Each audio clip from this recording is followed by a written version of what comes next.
Et c'est reparti pour Smart Bourse, votre double dose quotidienne de marché en direct sur Bismart. Chaque jour à la mi-journée, 12h30, 13h et en fin d'après-midi, la grande édition pendant 1 heure à partir de 17h. Au sommaire de cette édition ce soir, le chiffre macroéconomique du jour qui est une très bonne surprise sur le front de l'emploi aux États-Unis. Les économistes ne savaient pas trop à quoi s'attendre pour ce rapport mensuel sur l'emploi américain avec des effets de perturbation importants liés à Omicron, toujours en place, toujours présent, la pandémie qui a perturbé sans doute pas mal ces chiffres d'emploi, mais au final, ce sont des créations bien supérieures à ce qui était attendu. 467 000 créations d'emplois au mois de janvier aux États-Unis en première estimation, et des chiffres de décembre et de novembre qui ont été révisés en forte hausse et qui rajoutent plus de 700 000 créations d'emplois en cumulé, donc sur les 2 derniers mois de l'année 2021. Le taux de chômage lui remonte de 0,1 point à 4%, mais on notera une autre très bonne nouvelle dans ce rapport mensuel sur l'emploi américain, c'est la remontée assez nette du taux de participation, très déprimé, vous le savez évidemment, depuis le début de la crise pandémique. On ne retrouve pas le niveau d'avant-crise, mais on remonte de 0,3 points avec un taux de participation qui s'établit désormais à 62,2% de la population active aux États-Unis. Et puis la partie salaire, évidemment, alors là, qui continue de progresser de manière assez spectaculaire, puisqu'on est sur un rythme de salaire horaire moyen de 5,7%, de progression de 5,7% sur 1 an pour ce mois de janvier aux États-Unis. Voilà pour le chiffre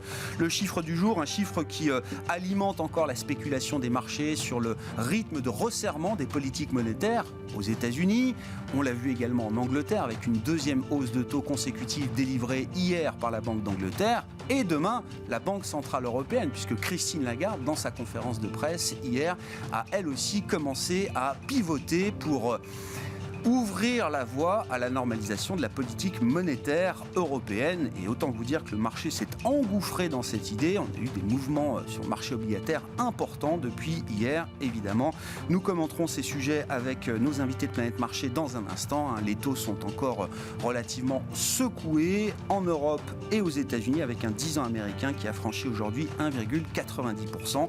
Et puis dans le dernier quart d'heure de Smart Bourse, vous le savez, le vendredi, c'est notre rendez-vous pédagogie avec l'analyse fondamentale à l'honneur et un cas d'investissement, celui d'Imeris, qui nous sera présenté par les équipes de Clartan Associés. C'est Elisabeth de Saint-Léger, gérante chez Clartan, qui sera avec nous en plateau à partir de 17h45.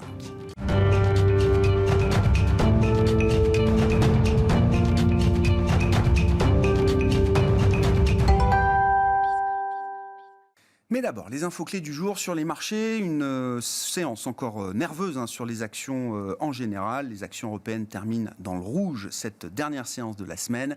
Les infos clés donc résumées par Alix Nguyen. Le rouge s'intensifie à Paris sous l'effet des chiffres de l'emploi aux États-Unis. Si l'économie américaine a créé 467 000 postes dans le secteur non agricole en janvier, contre 125 000 anticipés, le salaire horaire moyen a augmenté de 5,7% sur 1 an, après 4,7% en décembre. Une donnée préoccupante pour la Fed à moins d'une semaine de la publication des chiffres de l'inflation de janvier, qui devrait marquer une accélération à 7,3% après 7% en décembre. Le taux de chômage a augmenté de 0,1 point à 4% de la population active. Il semblerait d'ailleurs que le ton plus offensif adopté par les grandes banques centrales ait pris le pas sur les résultats d'entreprises pourtant satisfaisants. Pour rappel, hier, Christine Lagarde reconnaissait que l'inflation constitue un sujet de préoccupation unanime au sein du Conseil des gouverneurs. Un certain revirement quand on sait qu'il y a quelques jours de cela, cette dernière a affirmé que la hausse des prix devrait diminuer graduellement cette année. Même tonalité à New York où la séance s'amorce en baisse. Pour rappel, hier, le Nasdaq accusait sa plus forte baisse en près de 2 ans, amochée par la chute de plus de 26% de Meta Platforms, dont la capitalisation boursière a fondu de plus de 230 milliards de dollars, du jamais vu à Wall Street en une séance. Snap et Amazon bondissent. La maison mère de Snapchat a publié un bénéfice trimestriel surprise, le premier de son histoire. Amazon a pour sa part dépassé les attentes, bénéficiant des revenus de sa division cloud, mais aussi de sa participation dans le fabricant de véhicules électriques Rivian. Le groupe a par ailleurs annoncé l'augmentation de 17% du prix des abonnements Prime aux États-Unis à $139 par an. Plus près de nous, Corian dégringole. Dans un reportage de Cache Investigation, la journaliste Élise Lucet promet des révélations sur l'univers des maisons de retraite. Corian et Domusville seraient visés. Le titre d'Orpea poursuit sa chute. Total Energy progresse sous l'effet des cours du Brent et du WTI en hausse à un pic de 7 ans, nettement au-dessus de $90 le baril, le tout sur fond de tensions géopolitiques. Et puis le secteur automobile est toujours sous pression. L'indice Stoxx 600 associé connaît la plus forte baisse sectorielle. À New York, Ford est en repli pénalisé par l'annonce d'un bénéfice trimestriel inférieur aux attentes. Et puis à Paris, Renault, Stellantis et Valeo reculent. Lundi, quelques indicateurs d'activité nous parviendront, dont l'indice PMI qui excite des services en Chine et la confiance des investisseurs dans la zone euro. Tendance, mon ami, chaque jour à 12h30 et 17h avec Alix Nguyen dans Smart Bourse sur Bismart.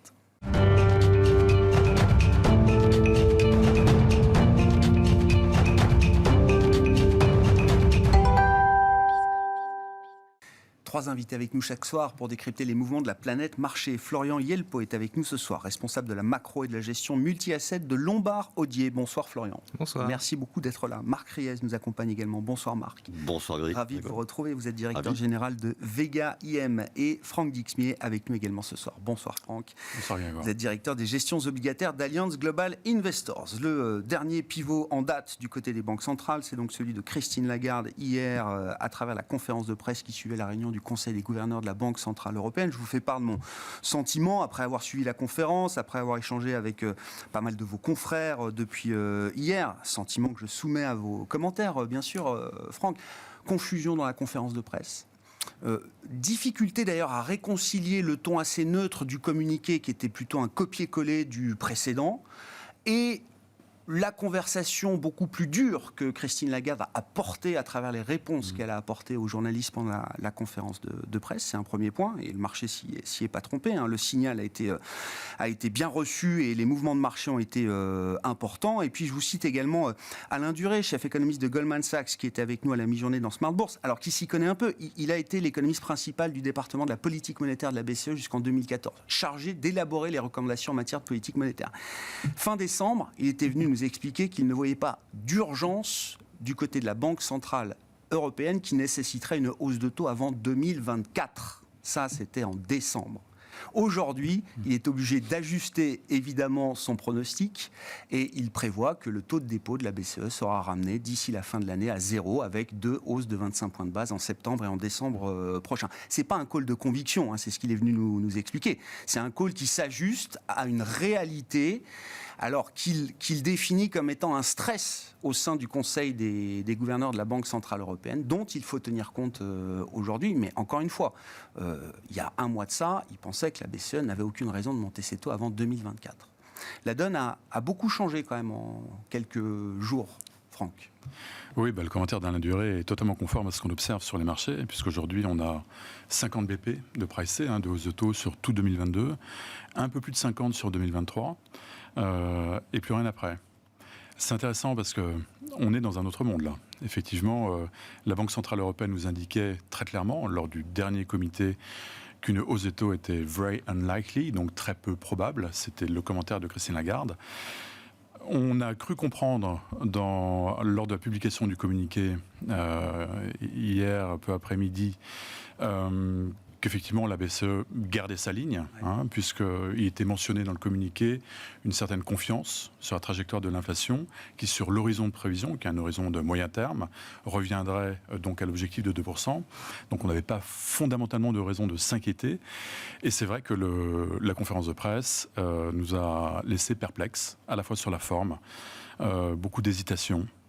Et sur le fond, avec un discours assez agressif, en droite ligne en fait, avec ce concert des banquiers centraux, dans leur effort de faire passer le message que maintenant on resserre. Et en fait, moi j'ai l'impression que tout ça traduit un grand inconfort. Un grand inconfort, d'abord dans leur espèce d'échec à qualifier l'inflation. Il ne faut pas oublier que pour la Banque Centrale Européenne, le pic d'inflation c'était en novembre 2021. Donc on a vu les chiffres de décembre qui nous ont tous surpris, avec une inflation à plus de 5%. On a un écart historique entre le consensus et la marque d'inflation publiée effectivement pour le mois de décembre. Donc inconfort par rapport à ces erreurs de prévision à répétition, inconfort à prévoir la trajectoire précise en fait de l'inflation. Et je crois aussi, enfin vous l'avez souligné, qu'il y a une dimension politique. Je crois que la Christine Lagarde achète la paix au sein du Conseil des gouverneurs, dans un contexte où les opinions publiques, notamment en Allemagne, sont très remontées contre ce pic d'inflation, contre cette perte de pouvoir d'achat, alors même que fondamentalement, on n'a pas de boucle prix-salaire en zone euro. On a une inflation cœur à 2,3%, qui est extrêmement contenue, que les anticipations d'inflation sont extrêmement bien ancrées. Donc il n'y avait aucune urgence à tenir un discours aussi ferme. Elle a tenu. Je pense que ça fait partie d'un concert général des banquiers centraux. Mais Vous dites qu'elle se fait embarquer dans une histoire de politique monétaire un peu globale, emmenée notamment par les banques centrales anglo-saxonnes, Fed et Banque d'Angleterre. Oui. Enfin, il y a une certaine cohérence. Et puis aussi, enfin, je pense que le point commun, pour tous ces banquiers centraux, c'est encore une fois cette difficulté à savoir exactement où on va précisément sur l'inflation. Vous dites, ils sont inconfortables avec la qualification de l'inflation. Enfin, il y a une contradiction. C'est-à-dire qu'elle explique elle-même que 50% de l'inflation globale est cyclique liée au prix de l'énergie. Résolvons la crise énergétique. Mais est-ce que c'est le sujet de la Banque Centrale Européenne ? Non. Vous l'avez dit vous-même, on ne constate pas de hausse démesurée des salaires aujourd'hui. Il n'y a pas de problème de demande. En tout cas, il n'y a pas de sujet de demande comme on peut l'observer peut-être aux États-Unis ou en Angleterre.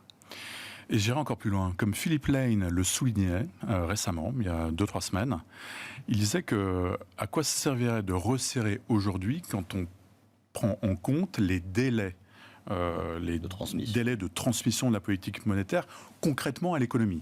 Le profil de croissance de la zone euro, c'est un profil où au deuxième semestre, on va plonger vers les 2%. Enfin, vous avez vu la prévision de FMI, on a 2,3 sur la zone euro en 2023. Nous, on a des chiffres à peu près similaires. Mais ce qui compte, c'est vraiment cette décélération, en fait. Donc, à quoi ça sert d'aller resserrer comme le marché l'anticipe aujourd'hui, alors même que l'économie en zone euro sera en phase de décélération. Et ce constat est valable également aux États-Unis. Franck, pour être concret, est-ce qu'aujourd'hui, c'est une probabilité importante, centrale, peut-être même, de voir le taux de dépôt ramené à zéro à la fin de l'année 2022 ? Et est-ce que ce serait la répétition d'une erreur de politique monétaire de la part de la BCE ? Alors, on n'y croit pas. On pense qu'on est un peu dans la surréaction, là, au niveau des marchés. Qu'il y ait une hausse de taux en 2022, oui, peut-être. Je pense que en fait, tout ça va être très data dependent. Et là, il y a beaucoup de variables à prendre en compte, notamment la crise énergétique, enfin la crise aux frontières de l'Ukraine et de la Russie. Si effectivement on a quelque chose de grave qui se produit, là, on sera quand même dans un autre environnement, mais on pourra se poser aussi la question de l'opportunité de resserrer la politique monétaire alors qu'on peut avoir un choc de croissance exogène. Donc, beaucoup de paramètres, mais sur ce qui est pressé dans les marchés aujourd'hui, on prend beaucoup de distance. Marc ? Alors moi, je partage beaucoup de choses dans ce qu'a dit Franck. C'est que déjà, on voit que depuis quelques temps, on reprochait à Christine Lagarde d'être la dernière dans le camp du transitoire. Elle était la dernière à dire cette inflation, cette poussée, c'est transitoire. Et si c'est la vérité, c'est le sentiment que ça me donne. Et puis alors récemment, on a eu un indicateur avancé de cette petite affaire, c'est que elle a été, il y a un article dans Bild où elle est apparue en première page avec le titre en français Madame Inflation. Alors Madame Inflation dans un journal allemand, c'est pas un compliment, hein. Clairement. Donc on sent qu'elle avait quand même une pression extrêmement forte. Combien Draghi a subi de une de Bild injurieuse, odieuse, on règle pas ça dans une réunion de politique monétaire et dans une conférence. Et là c'est vraiment ce que dit Franck, c'est qu'avec le délai de transmission de la politique monétaire à l'économie, de toute façon, s'ils le font en septembre et en décembre, l'affaire sera terminée. Donc ça servira absolument à rien. Et effectivement, déjà dans la stratégie qu'on voit où bon, bah, on voit bien que la croissance en zone euro ne va pas rester durablement à 4, 5, etc. Non, mais on est la zone où on a encore le plus de potentiel de rattrapage par rapport à la tendance. Et donc, c'est une fois de plus, peut-être trop tard comme discours, et en tout cas trop tôt comme action. Donc, franchement, ça paraît assez maladroit. C'est vrai que personne n'a vraiment compris. Enfin, si, la compréhension qu'on en a, c'est qu'elle fait l'objet de pressions politiques des représentants de la Bundesbank dans son conseil et peut-être d'autres banques centrales du nord de l'Europe, qu'elle voit que la banque centrale anglaise a commencé à remonter, pour des raisons qui n'ont rien à voir avec elle d'ailleurs, et donc elle est un peu obligée de suivre le chemin. Mais donc il y a quelque chose qu'on ne maîtrise pas. Je trouve que c'est un manque, si vous voulez, je pense que Mario Draghi n'aurait pas nécessairement, effectivement, à sa place, cédé comme ça à la pression de l'opinion publique et de l'entourage, et que c'est pas effectivement nécessaire aujourd'hui de remonter les taux en zone euro. Après, il faut dire une chose aussi, Grégoire, c'est que on est à moins 0,50, donc l'analyse est à panacher de ça. Si on revient à zéro, c'est-à-dire si les taux d'intérêt de la Banque Centrale Européenne sont à zéro, c'est pas méga choquant. Mais non, voilà, je suis pas contre les hausses de taux, Marc. Il y a une chance historique d'en sortir, mais à force de vouloir le faire trop vite, à chaque fois, on se retrouve avec un gâteau qui est à moitié cuit et qu'on sort du four et qui est pas très bon à manger. Et c'est dommage parce que on gâche pour le coup une capacité à rattraper qui était historique peut-être. Florian, vos commentaires, réactions, analyses complémentaires. Je viens d'être nommé en fait avocat. Oui. De Christine Lagarde. Bonsoir. Qui elle-même est avocate en plus. Je pense qu'il y a quand même deux éléments qui, à mon sens, sont assez fondateurs. Le premier, c'est quand même que globalement, on a découvert qu'il y avait transitoire et transitoire. Et j'aime bien ce que vous dites sur le fait de qualifier l'inflation. On a pensé à un temps que l'inflation était transitoire parce qu'elle reflétait des disruptions, vous savez, de l'offre, etc. etc. Et on s'est finalement rendu compte que la Chine exportant 2 fois le maximum de ses exports historiques, c'était pas vraiment une disruption. C'était plutôt, en fait, un choc de demande. Un choc de demande dans les livres d'économie, c'est un choc qui est transitoire par essence. Ça dure pas. En tout cas, dans une économie où les salaires ne s'ajustent pas instantanément au prix. Ça, pour nous, c'est l'un des premiers éléments fondateurs. Donc, qu'il y a un revirement, soit Mario Draghi aurait-il fait ce revirement? Je le pense, mais 3 mois plus tard. Il ne l'aurait pas fait à ce meeting-là. Ça, c'est le premier élément. Oui, mais juste sur ce premier élément, Florian. Parce qu'effectivement, on peut dire, et j'entends l'argument, oui, mais on n'est pas à 3, 6 mois, 9 mois près, qu'est-ce que ça change? La hausse de taux de juillet 2011, je suis désolé, elle change tout. Elle laisse un trou béant dans le PIB nominal de la zone euro pour des années. Donc dans cette affaire-là, question du timing et du moment où on envoie le signal, elle est quand même importante. Oui. Elle est importante, mais il faut aussi donner envoyer un signal au marché qu'on a compris que l'inflation était un problème. Et dans les US, Europe, on a quelque chose en commun, c'est que le dernier prix d'inflation, c'est plus de 2 fois la cible. C'est un peu ce qu'on a découvert en même temps. 7 contre 2,5, 5 contre 2. Symboliquement, c'est un message fort. Nous, ce qu'on pense, c'est que ça a point dans une série. C'est un point dans une série, et pourtant, ça a tiré l'inflation d'une question économique vers une question politique.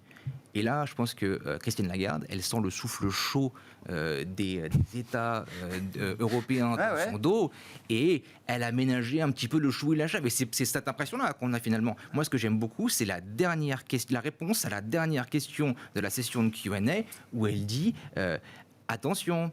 Je vais rajouter une question que vous ne m'avez pas posée, c'est d'où vient cette inflation? Cette inflation, elle vient probablement d'un choc fiscal. Ce choc fiscal, il est très fort aux États-Unis, il sera peut-être moindre en Europe. Mais oui. Donc la porte quand même reste ouverte. Que la production mondiale tourne à plein régime, c'est une chose. Qu'il y ait des questions de surchauffe, de demande aux États-Unis, c'est une chose, mais c'est pas. C'était les chèques qu'ils ont envoyés aux ménages américains en avril dernier. Ça aura qu'un temps. Hein. C'est une évidence. Ça aura qu'un temps. Donc elle reste condamnée. Mais bon, la plaidoirie amène quand même un petit peu de nuance dans ce jugement. Et du coup, non, mais on va lui accorder des circonstances atténuantes. Florian. Si la politique devient un facteur, alors décisif, je ne sais pas, mais un facteur important de la fonction de réaction de la Banque Centrale Européenne, est-ce que le risque de répéter une erreur comme celle de 2008, comme celle de 2011, est-ce que ce risque-là est devant nous? La BCE, elle a 3 luxes devant elle. Le premier de ces luxes, c'est que le système de fixation des salaires, on en parlait juste à présent avec Franck, il est très différent des États-Unis, il n'a pas trop réagi. On a moins stimulé fiscalement notre économie. Enfin, le parallèle, indice des prix à la production, c'est plus 13% à peu près sur une année. Mondialement, US, Europe, Chine, ex-énergie. L'inflation, c'est 7% aux États-Unis, 5 en Europe, 2 en Chine, enfin 1,7 en Chine. D'accord. Donc l'inflation, c'est quand même avant tout de la demande. En Europe, on n'est pas forcément les pires dans ce domaine-là. Le troisième de ces éléments, c'est que la BCE, elle voit le futur. Elle a une énorme chance, elle voit le futur. Le futur, c'est la Fed. Donc, elle est juste derrière la Fed, elle est capable de voir ce que fait la Fed.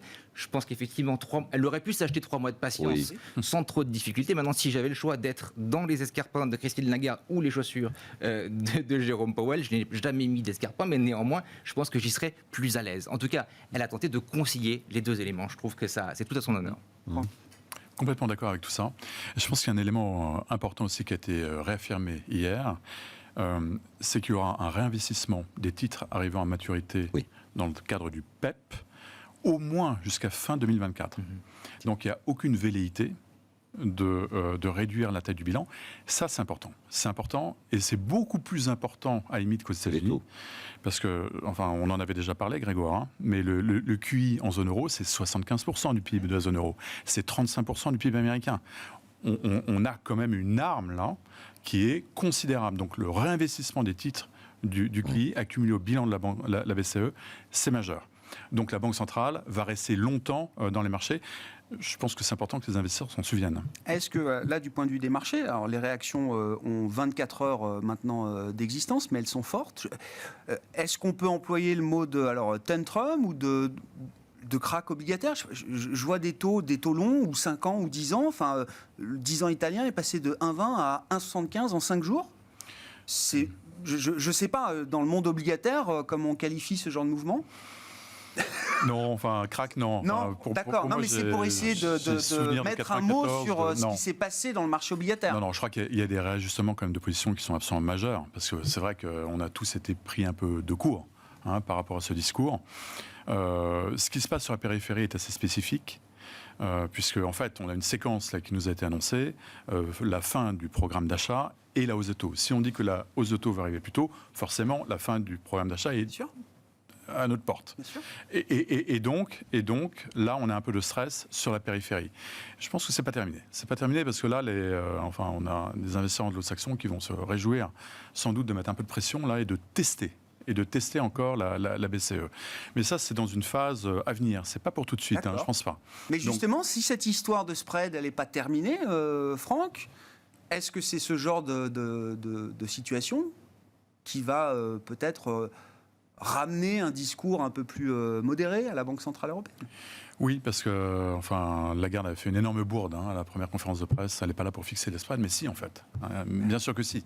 Bien sûr que si. Ils appellent ça d'ailleurs la bonne transmission de la politique monétaire, donc la lutte contre la fragmentation financière. C'est la particularité de la BCE, mais c'est quand même son objectif. Oui, mais on va rentrer encore dans ce jeu un peu du chat et la souris avec les marchés. Quel est le niveau de spread qui déclenche, etc.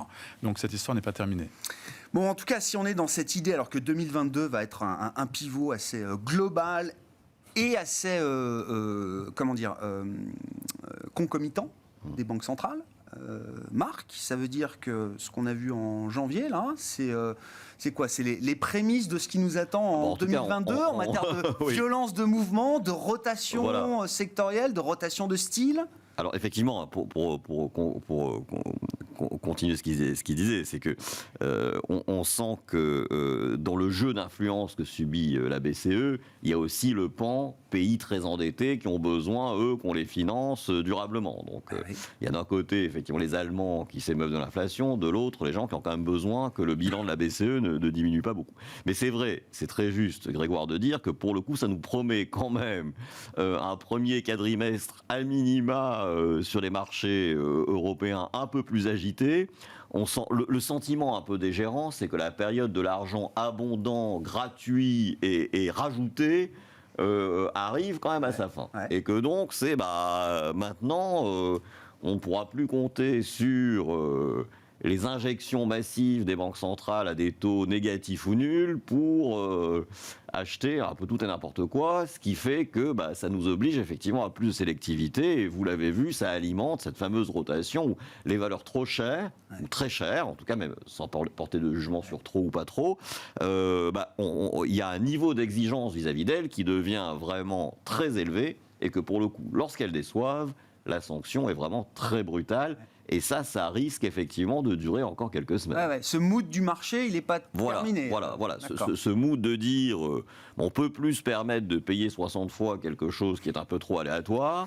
Je pense que c'est pas fini dans ce contexte des semaines, des mois qui viennent où il faut s'imaginer gérer avec plus de frugalité monétaire dans les mois qui viennent. Ce qui est intéressant, là, c'était Société Générale CIB qui montrait ça dans sa recherche. Donc, sur le stock 600, tout ce qu'un PE forward supérieur à 20, c'est contracté au mois de janvier. Tout ce qui est un PE forward à 12 ou inférieur à 12 a été re-raté, a progressé. Il y a un niveau de corrélation entre la performance et la valorisation qui est historiquement élevé. Oui, mais ça Grégoire, c'est pas une découverte pour nous gérants de savoir qu'il y a une corrélation très forte entre la baisse des taux et le succès des valeurs de croissance.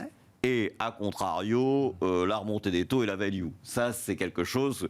Les gérants qui n'avaient pas compris ça et qui croyaient être intelligents en faisant de la croissance sans relier ça à la baisse des taux, effectivement, c'est une découverte pour eux peut-être un peu brutale, mais néanmoins qui était inscrite dans l'histoire. Donc là, effectivement... forcément, remonter des taux, c'est value, c'est bas multiples, etc. Voilà, on peut pas négliger ça. Après, derrière ça, il y a quand même la qualité des business models, il y a quand même le pricing power, il y a tout un tas d'éléments quand même à prendre en compte. Regardez un LVMH, par exemple, il a sorti des résultats fabuleux, 64 milliards de chiffres, 17 milliards de RBE. Bon. Donc là, effectivement, même si le PE est un peu élevé... ça ne viendra pas un penny stock. Mais c'est vrai que pour les entreprises dont le chaînage des résultats est très lointain dans le futur, avec un peu d'incertitude, là, la remontée des taux, forcément, l'impact sur la valorisation, il est immédiat. Si vous actualisez des revenus dans 10 ans ou des bénéfices dans 10 ans à 4 au lieu de les actualiser à 2, ça ne vaut pas la même chose. Ce qu'on décrit là, Florian, ça nécessite un ajustement tactique des stratégies et de la gestion, ou est-ce que c'est plus que ça? Est-ce que c'est des allocations structurelles qui sont en train de changer, peut-être, pour des années? Moi, j'aime bien le message de les taux expliquent ce qui est en train de se passer, puis je dirais même un pas plus loin en disant c'est plutôt les taux réels qui sont en train d'expliquer ce qui est en train de se passer. C'est-à-dire vraiment le coût réel du financement de ces projets de croissance qui étaient parfois fondés, parfois un peu moins, et du coup qui commencent à être punis, qui initient cette rotation. On peut faire le graphique des deux, ça fonctionne juste à merveille. À la fois la tendance et même les variations, c'est quelque chose d'important. Du coup, la question qu'on se pose, nous, c'est est-ce que c'est une tendance durable, cette remontée des taux réels? Les taux réels, c'est quoi? C'est la variable d'ajustement entre l'excès d'épargne et l'investissement. On a un très grand excès d'épargne aujourd'hui, c'est un fait qui est en train progressivement de se faire grignoter parce que l'inflation fait que les salaires ne réagissant pas assez vite, même aux États-Unis, fait que le consommateur américain, pour maintenir son style de vie, va commencer à manger son épargne. Les dépôts, les 80% de PIB de dépôts pourraient fondre en partie. Ça, c'est un premier élément. On a cette fameuse transition écologique qu'on va devoir financer. C'est une stimulation pour l'investissement. Donc, on voit ces deux facteurs conjugués comme amenant à une normalisation des taux réels, pour autant qu'il n'y ait pas de politique, d'erreur de politique monétaire. Je pense qu'on est tous conscients que c'est un peu le risque de 2022. Donc pour nous, la remontée des taux réels, c'est la tendance de demain. D'accord. Revenir à zéro, disons, à l'horizon de la fin de l'année, ce serait un but enviable.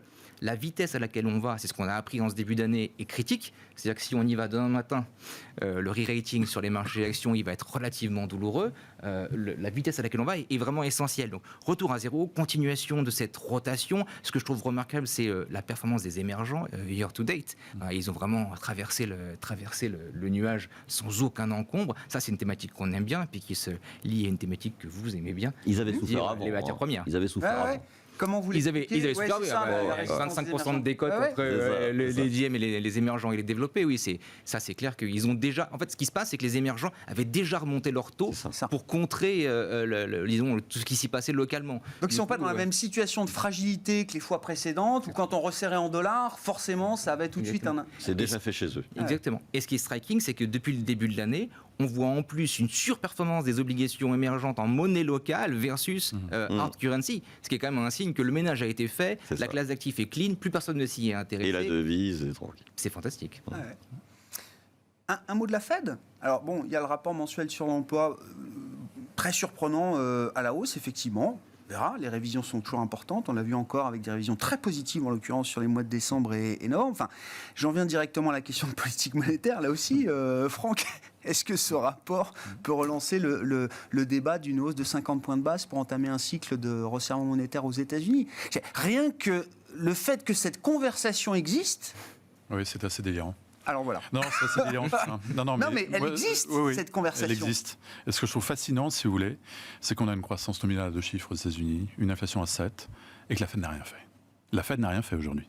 Elle diminue juste, mais elle achète encore, elle diminue juste son rythme d'achat. Donc le sens de l'urgence n'existe pas.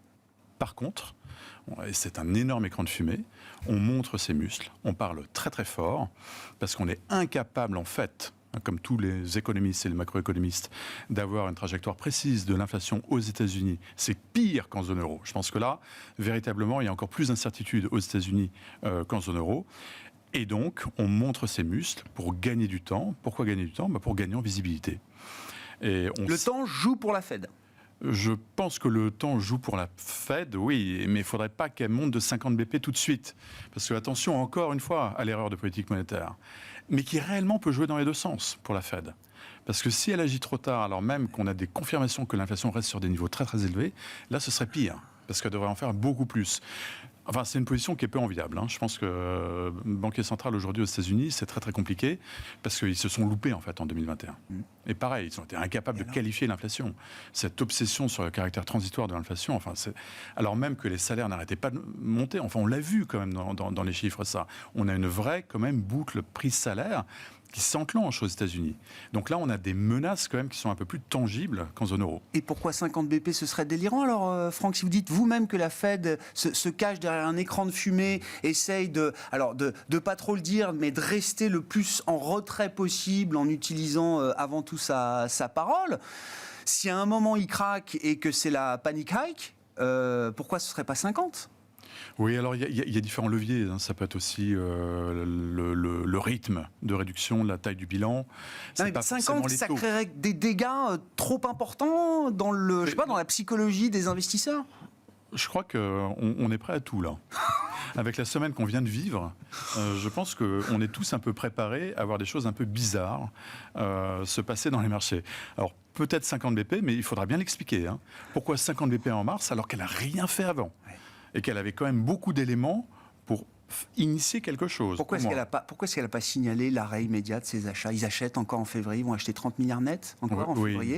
Pourquoi nous dire il faut absolument qu'on se mobilise maintenant et le mois de mars, ça sera quasi automatique, toutes choses égales par ailleurs. Oui. Pourquoi continuer d'acheter en net entre-temps? Non, mais je suis complètement d'accord, c'est totalement absurde. Enfin, s'imposer ses propres contraintes, ça n'a rien de très malin. En fait, surtout le marché aurait accepté que la Fed annonce la fin des achats nets immédiats pour les 30 milliards qui restaient? Oui, je pense. Pour le moment, je suis pas sûr, parce que ça a déjà été le fait qu'elle annonce que c'était pas juin mais mars. 30 milliards. Oui. C'est une goutte d'eau. Non, mais ça montre bien la fébrilité qu'il y a quand même sur ces sujets de flux. Pour 30 milliards, on est prêt à... Ouh là là, surtout ne créons pas de troubles supplémentaires. C'est plutôt, je pense, la crainte, elle n'est pas pour moi sur les 30 milliards, parce que, bon, effectivement, ce n'est pas un montant qui peut vraiment changer la tête du marché et de la liquidité aux États-Unis.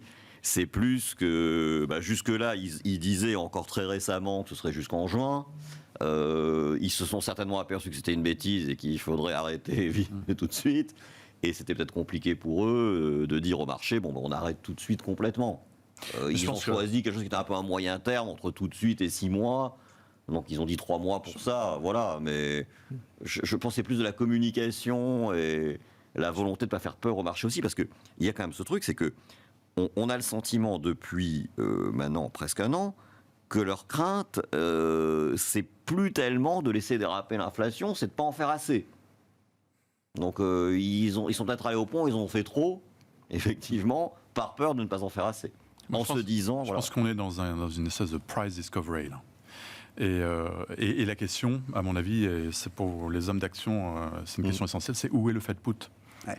Où est le strike ? Ah bah il nous l'a dit, Où est le la strike baisse de 10% de janvier, pour l'instant, elle compte pas. Ouais. C'est ça. Les conditions financières sont encore suffisamment accommodantes pour que je ne regarde pas ce qui s'est passé sur les dernières semaines. Et c'est dans aussi le pour marché. ça qu'ils vont aller jusqu'au bout de ce qu'ils ont annoncé. Parce qu'ils ne voulaient pas non plus déclencher C'est ça. des choses un peu désagréables sur les marchés actions, notamment, et se dévoiler un peu sur leur strike, parce que je pense que ça, c'est une donnée de marché essentielle. Et puis ils ont de mauvais souvenirs des quantitative easing, des arrêts tantrums précédents. Parce que bon, les marchés actions, c'est bien, on va parler du Nasdaq. Effectivement, je ne suis pas sûr que Netflix ou Tesla inquiètent beaucoup, le prix de l'action Netflix ou Tesla inquiète beaucoup Jérôme Powell. En revanche, ce qui se passe sur le crédit, là, c'est le coût de financement direct des entreprises. Comment ça tient justement de ce point de vue-là, Franck ? On connaît la corrélation entre volatilité et spread. Donc effectivement, quand on a un pic de volatilité, les spreads s'écartent. Ça s'écarte un peu, mais c'est compliqué de traiter au prix où ça s'écarte, si vous voulez. Donc disons que ce sont les bid offers qui s'écartent. Mais quand vous voulez traiter, c'est peu ou prou le même prix. Donc, en fait, on ne voit aucune urgence des banques avec qui nous traitons de délaisser leur bilan, de leur position. Il n'y a aucune panique sur le crédit. Et Dieu merci, parce que les fondamentaux sont extrêmement sains, en fait. Ils sont très, très bons sur le crédit. Donc, on ne voit pas d'excès, là. Et si j'ose ajouter un élément. Bien sûr, Florian. Un élément qu'on trouve intéressant quand on regarde la saison des earnings, c'est ce qui se passe du côté bancaire. Est-ce que les banques ont annoncé ? Et on trouve dans pas mal de reporting, de top management, une croissance du crédit qui est quand même assez forte, notamment localisée aux États-Unis. Quand on regarde les Fed Loan Officer Survey et les différentes enquêtes dont on dispose pour suivre le crédit, bon, c'est pas des montants énorme, mais on voit des variations year over year, un glissement annuel de 3%, qui pourrait justement aller dans le sens de pousser la Fed vers plutôt plus que plutôt moins. Et on pense que ça va ajouter quand même à ce risque d'erreur de politique monétaire. Quelque part, on s'en fiche un peu de cette saison des résultats. On a 3-4% de surprise, c'est quasiment un non-event. Par contre, la granularité de ce qui est raconté à l'intérieur, la narration de ce que racontent notamment les bancaires, on trouve ça assez intéressant, et la pression qui va s'accroître encore, en tout cas principalement aux États-Unis pour nous. Pourquoi est-ce que le pétrole, Florian, continue à monter à cette vitesse-là ? Encore plus de 2,5% de hausse aujourd'hui, 93,50 sur le Brent, 93 quasiment sur le WTI. Donc, ok, sujet d'offres, beaucoup de demandes, peut-être une production qui ne tourne pas non plus à plein régime aujourd'hui, des stocks très très bas, bien sûr, mais je vois bien les discussions qu'on a sur la politique monétaire amènent à un moment à s'interroger sur la croissance demain. S'il y a un risque d'erreur de politique monétaire, c'est peut-être celui de casser un peu trop vite la croissance et la marche en avant des économies en reprise, en rattrapage, etc. Le pétrole ne nous envoie pas du tout ce message. Et c'est un bon indicateur de demande. Comme chacun le sait. Pour le coup. Pour répondre à votre question en un seul mot, la demande. Donc c'est rassurant. Et je vais même citer Christine Lagarde, vous avez l'air d'apprécier le discours d'hier. Une grande partie de ce qu'on observe est le reflet d'une demande forte qui vient d'un choc fiscal. Il n'est pas très surprenant qu'on voit une poursuite de la progression, pas seulement du pétrole, mais aussi d'un certain nombre de métaux, de base metals, comme on dit, qui sont des signes plutôt d'une croissance forte. Le moment où on va s'approcher d'une probabilité de faire une erreur de politique monétaire, en tout cas, moi, j'aurai mes yeux sur les prix des matières premières, parce que c'est là qu'on y verra une partie, en tout cas, de l'action, avant qu'on le lise dans les chiffres économiques. C'était quelque part, j'ai dit toujours ça, le prix du pétrole a été l'un des meilleurs no-casters de la pandémie, en tout cas de l'effondrement dans la pandémie et de la sortie dans la pandémie. C'est quelque chose qu'on regarde avec attention. Maintenant, c'est jusqu'où on peut aller, c'est la deuxième partie de la question. Historiquement, généralement, on va à 2 fois le coût de production. Donc aujourd'hui, on a une espèce de coût médian de $50, $50-55 le baril. Ça nous emmènerait gentiment vers $100-110. En 2008, on avait $90. On n'est plus très loin. On n'est plus très loin. En 2000, on avait $90, on est monté à peu près à 170 de mémoire. Donc c'est un peu ça les ordres de grandeur. J'ai de la peine en tout cas à voir le pétrole progresser de 100%, comme ça a déjà été le cas, ce qui aussi créerait encore plus d'incertitude sur la trajectoire de l'inflation. Ça, c'est un élément qui... On peut imaginer, je sais pas, on peut imaginer une détente des prix de l'énergie, parce qu'encore une fois, il y a un sujet peut-être sur la demande, mais sur 50% de l'inflation en zone euro, c'est quand même une question énergétique avant tout. Est-ce qu'on peut imaginer quand même une décélération et voire une baisse des prix de l'énergie à travers l'année 2022 ? Alors, c'est imaginable. Historiquement, dans les phases de resserrement monétaire, et c'est ce qui les distingue des phases de choc d'inflation, les matières premières cycliques font pas très bien. Elles sous-performent en tout cas leur rendement de long terme, historiquement, et parfois elles font également des returns négatifs. Bon, on englobe là-dedans la chute d'août 2008, la spectaculaire chute d'août 2008, mais ça c'est un élément en tout cas, on pense qu'il va y avoir un petit peu un rebalancement en 2022 versus 2021. Ouais. C'est-à-dire que 2021 c'était les matières premières qu'on pense la duration, qu'on pense la sensibilité taux. Cette année on est moins négatif en tout cas sur les taux. Et par contre, on est un peu moins positif sur les matières premières qui devraient se stabiliser. Après, plus long terme, si le prix reste là où il est, on va mettre de plus en plus en production des éléments qui sont moins rentables et au fur et à mesure... Ça dégradera. Voilà, exactement. Marc, pourquoi est-ce que les méga caps américaines fluctuent comme des penny stocks sur une séance ? Facebook a détruit donc plus de 230 milliards, vous avez le chiffre, qui sont aussitôt compensés par la création de valeur historique en une séance d'Amazon à plus de 200 milliards, je crois, avec un titre qui gagne entre 10 et 15%. Grégoire, il fallait être sur les bons chevaux. Hein, parce que là, il y a vraiment quelque chose, parce qu'en fait, on parlait souvent des GAFA comme un espèce d'ensemble corrélé, homogène, etc. Et c'est vrai qu'on le dit depuis quelque temps, dans ces fameux GAFA, il y a des entreprises qui sont sur de vrais monopoles. Là, je pense à un Google, par exemple, qui a eu encore une fois d'excellents résultats. On imagine assez mal aujourd'hui un nouvel arrivant piquer le business de Google. En tout cas, ce ne serait pas instantané. Donc Google, ça reste solide. Ouais, alors Amazon, c'est très cher, hein, puisque là, alors, quand on parle de valeurs qui ont des multiples élevés, là, on est vraiment au niveau du luxe français le plus cher. Hein, on est au niveau d'Hermès, quasiment. Hein, j'ai regardé Amazon, ça fait plus rien depuis l'été 2020. C'est ça. Plus de autour de $3 000 l'action. C'était le niveau de juin 2020. Voilà. Donc là, on est en train de peut-être... Mais c'est vrai que, là encore, les concurrents potentiels d'Amazon, vu les moyens logistiques que ça nécessite, etc., bon, on ne les voit pas tout de suite se mettre à cheval. Donc voilà, là encore... Par contre, c'est vrai que des boîtes comme Facebook, on sent bien que c'est quand même beaucoup plus fragile, parce que c'est un réseau social, les modes font que aujourd'hui, les jeunes vont sur TikTok, bon, je suis trop vieux pour ça, mais... on est tous trop vieux autour de table, je vous rassure. D'autres comme nous sur LinkedIn, voilà. Et c'est vrai que Facebook, voilà... Donc c'est l'intensité concurrentielle, en fait, là, qui est pour vous un facteur Voilà. C'est que là, il y a pas... de division au sein des GAFAM. Est-ce que c'est une entreprise qui, par son positionnement aujourd'hui, a pris une position inexpugnable, et je pense que c'est le cas de ceux qu'on a cités auparavant, ou est-ce que, au contraire, c'est une entreprise qui est toujours dans le jeu potentiel de la concurrence? Et là, effectivement, tôt ou tard, il y a des petits malins qui arrivent à vous piquer des parts de marché, une part du business, etc. Donc, ça vaut pas 50 fois les résultats. Voilà. Vous vous souvenez de ce que disait Bernard Arnault de Facebook, non ? Je sais qu'on boira du champagne encore dans 100 ans. Du Dom Pérignon. Je ne suis pas sûr qu'on utilisera encore Facebook dans 100 ans. Il semble pour l'instant il avait cité le bon exemple. Les deux bons exemples, puisque LVMH, vous l'avez vu. Oui. Non, mais il n'a pas dit Apple, Alphabet. Non. C'était Facebook. Il avait vraiment cité spécifiquement Facebook et il avait bien raison.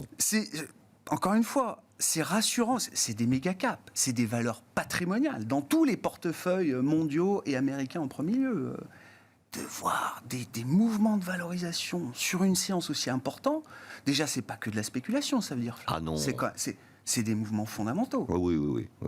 Il faut regarder un petit peu ce que je trouve intéressant, c'est les études de perception des investisseurs retail. L'enquête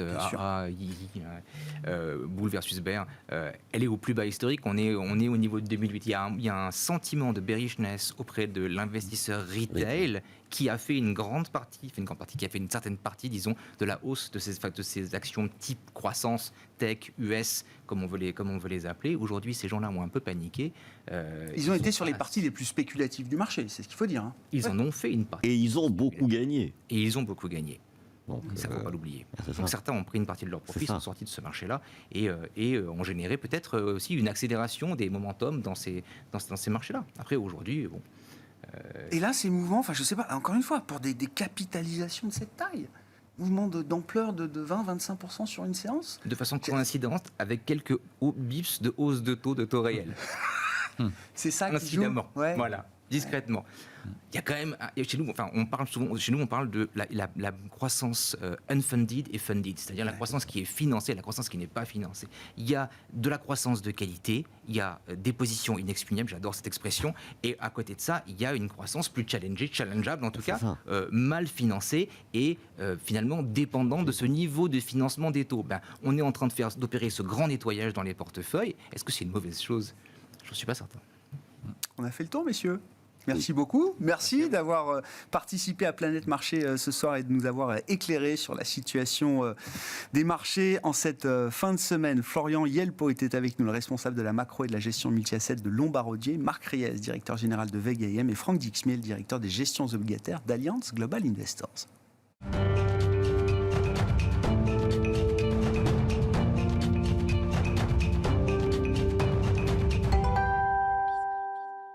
Le dernier quart d'heure de Smart Bourse, c'est le quart d'heure thématique, vous le savez, et le vendredi, c'est un rendez-vous pédagogie, une fois par mois, avec les équipes de Clartan Associés. Nous nous plongeons dans un exercice d'analyse fondamentale, le décryptage d'un cas d'investissement spécifique. La société, ce soir, s'appelle Imerys, et la gérante de Clartan Associés, qui est à mes côtés, est Elisabeth de Saint-Léger. Elisabeth, bonsoir. Bonsoir. Bienvenue. Merci beaucoup d'être avec nous et merci de venir nous parler donc d'Imerys, qui est une belle mid-cap française, un peu plus de 3 milliards de capitalisation boursière, qui est assez connue, peut-être pas autant que ce qu'on voudrait. Et il faut d'ailleurs sans doute qu'on explique déjà un peu le métier d'Imerys. On est dans le monde industriel au sens large, plus précisément des solutions minérales pour l'industrie. Une fois que j'ai dit ça, je ne suis pas sûr d'avoir dit grand-chose, Elisabeth. Oui, alors on peut peut-être concrètement décrire ce que ça représente. Imerys, c'est une entreprise qui extrait des minéraux et les transforme à destination d'une grande variété d'industries. Et alors, il y a deux grandes familles. Les minéraux dits de performance, dont le but est d'apporter des qualités spécifiques aux produits finis. Et donc, ils entrent comme ingrédients dans la formule finale ou dans le procédé de fabrication. Alors, c'est très varié. Ça peut être apporter de l'opacité à la peinture pour un client comme AkzoNobel. Ça peut être apporter de la dureté à la céramique, Geberit. Ça peut être apporter de la qualité de filtration pour les brasseurs, de la douceur pour les crèmes. Donc ça, c'est pour les cosmétiques. Donc ça, c'est une première grande famille de produits. Deuxième grande famille de produits, ce sont les solutions, les matériaux de haute performance, de haute température, pardon. Et là, c'est un peu décrit dans le nom. Le but, c'est d'apporter une résistance dans des procédés industriels en conditions extrêmes. Donc typiquement pour les fonderies, les aciéristes et puis d'autres types d'industries où il y a besoin de résistance thermique forte. Ce qui est très intéressant avec ces dossiers, c'est que c'est un dossier qui fait naturellement partie de votre univers d'investissement chez Clartan, Elisabeth, au point que vous avez déjà été actionnaire dans le passé d'Imerys. Ouais. Vous l'êtes à nouveau aujourd'hui depuis la fin de l'année 2020, voilà, sachant que vous l'avez été également dans le passé auparavant. Ouais. Donc il y a la question du timing. Pourquoi est-ce que vous y êtes revenu aujourd'hui? Ça, c'est une question. Mais avant ça, c'est-à-dire que ce dossier représente des caractéristiques et des forces structurelles qui vous intéresse, j'allais dire, depuis des années. Voilà, effectivement, c'est une entreprise qui réunit un certain nombre de critères de beauté que nous aimons chez Clartan. Le premier étant que c'est un leader mondial. Il est vraiment numéro 1 sur une très vaste majorité de ses produits. Ça, c'est une force incontestable. On parlait de position inexpugnable tout à l'heure dans l'émission. Oui. Donc il y a un peu cette idée-là. Il y a cette idée-là, parce que ce sont des produits qui entrent dans la fabrication et après c'est compliqué pour l'industriel de changer la formule, de changer le procédé, donc ça donne de la stickiness, donc ça colle. Ça crée une dépendance. Voilà, ça crée On est dépendant à Imerys. Ça c'est bon. La deuxième chose, c'est que ça lui donne aussi un pouvoir de prix. Un pouvoir de prix, c'est-à-dire de répercuter des variations de ses propres coûts aux clients, parce que justement, il est un élément indispensable pour le client. Et puis, il lui apporte de l'innovation. Ça, c'est autre chose qui permet de faire perdurer ce pouvoir de prix. On aime aussi structurellement la diversité à la fois de ses marchés finaux et de son exposition géographique. Il vend ses produits partout dans le monde. Ouais. Et notamment, il y a un tiers, en gros, de ses ventes qui est réalisé dans des économies à croissance élevée. Donc tout ça, on aime beaucoup structurellement, ce qui explique qu'on l'ait détenu à divers moments dans le passé, dans des portefeuilles. Voilà. Ouais. Est-ce que, justement, sur les points structurels du dossier, Elisabeth, et vous avez très clairement expliqué où est-ce qu'on allait retrouver les usages, les solutions et les procédés d'Imerys, est-ce que cette entreprise est portée par les méga-tendances du moment? Donc, je ne veux pas être trop spécifique, mais l'idée de la transition écologique, pour dire les choses simplement, l'idée de l'électrification du monde, de la numérisation du monde, est-ce que ces tendances-là se retrouvent porteuses pour un groupe comme Imerys sur sa partie de la chaîne? Alors, voilà, il y a certaines méga tendances qui, en effet, portent Imerys.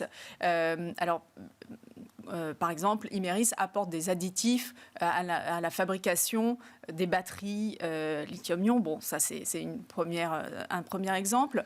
Mais c'est beaucoup plus vaste parce qu'en fait, il y a aussi l'urbanisation qui pousse à la construction et à la construction plus durable. Et là, Imerys est très fort dans tout un tas de domaines de la chimie de la construction où il y a énormément d'innovation. Et il a notamment acquis un portefeuille très intéressant avec une entreprise Carneos acquise il y a 5 ans.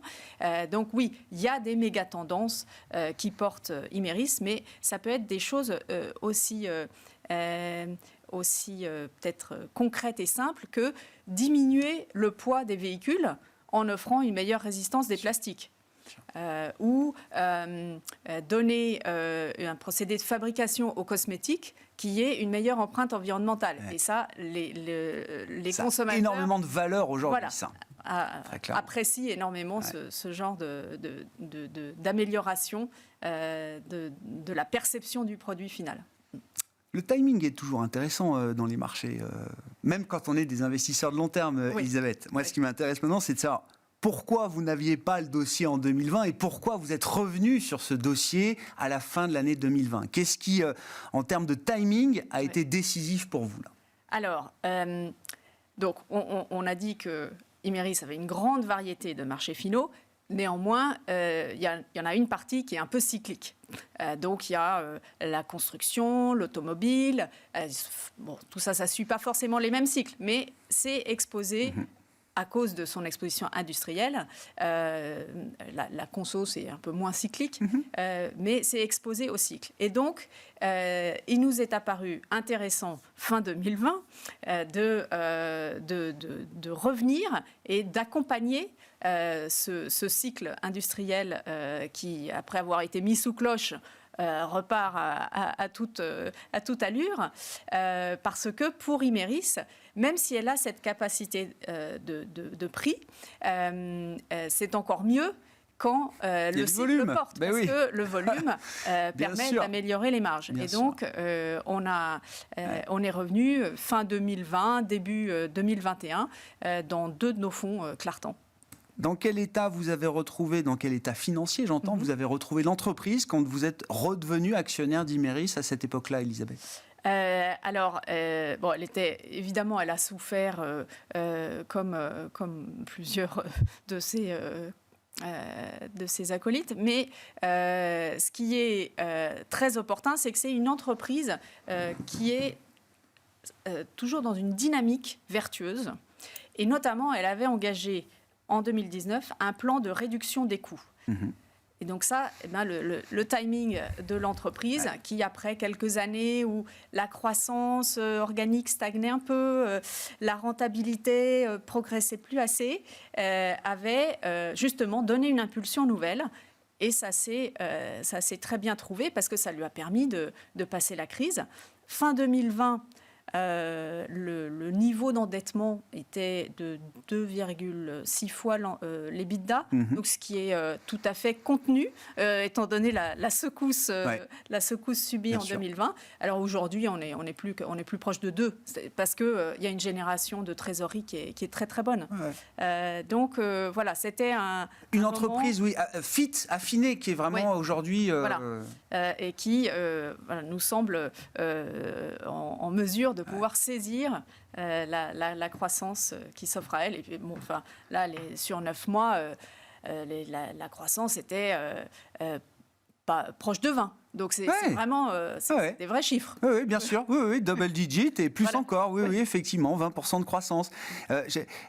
Je reviens au sujet de la matière première pour Imerys, donc des minéraux. Alors peut-être qu'il faut préciser un petit peu quel type de minéraux, mais ma question c'est celle de l'approvisionnement et de la sécurisation de l'approvisionnement d'Imerys sur sa matière première aujourd'hui. On parle de sécurité d'approvisionnement pour bon nombre de matières premières critiques aujourd'hui. Est-ce que pour Imerys, il y a un sujet de ce point de vue-là? Oui, c'est une très très bonne question. D'ailleurs, j'aurais dû même... On aurait dû commencer par ça. Non, mais j'aurais dû la citer parmi ses points forts, parce que c'est vraiment un point très très fort. L'activité d'Imerys est plutôt en aval dans la chaîne de valeur, mais c'est une entreprise qui est intégrée verticalement. Et elle possède les mines, en fait, et donc elle est autonome pour 2/3 de ce qu'elle fabrique, ce qui est colossal et ce qui évidemment est un grand avantage. Et autonome, ça veut dire autonome pas pour les approvisionnements de cette année. On parle de 20 ans. Ah oui, c'est ça. Voilà, c'est vraiment c'est une vraie autonomie. Donc c'est une vraie sécurité de l'approvisionnement. Tout à fait. Je regardais la valorisation du dossier, là, le PER 2020 Forward, qui est autour de 11. Bon, c'est une industrielle. Voilà. C'est pas cher. Et c'est intéressant parce qu'on en parlait tout à l'heure. Dans le marché en janvier tel qu'il a fonctionné, tout ce qui était à plus de 20 de forward PE s'est contracté. Tout ce qui était à moins de 12 c'est rewrité. Voilà. Donc on est du bon côté de ce point de vue-là. Il y a un réveil. Non, mais c'est intéressant. Effectivement, dans cette période très critique, on est du bon côté de la frontière. Voilà, mais on pense qu'il y en a sous le pied. Merci beaucoup Elisabeth. Merci d'être venue nous parler du cas Imerys avec cet exercice d'analyse fondamentale. Rendez-vous une fois par mois avec les équipes de Clartan Associés le vendredi à 17h45 et Elisabeth de Saint-Léger qui était à mes côtés ce soir, gérante chez Clartan. Ainsi se termine cette émission. On se retrouve évidemment lundi à 12h30 en direct sur Bismart.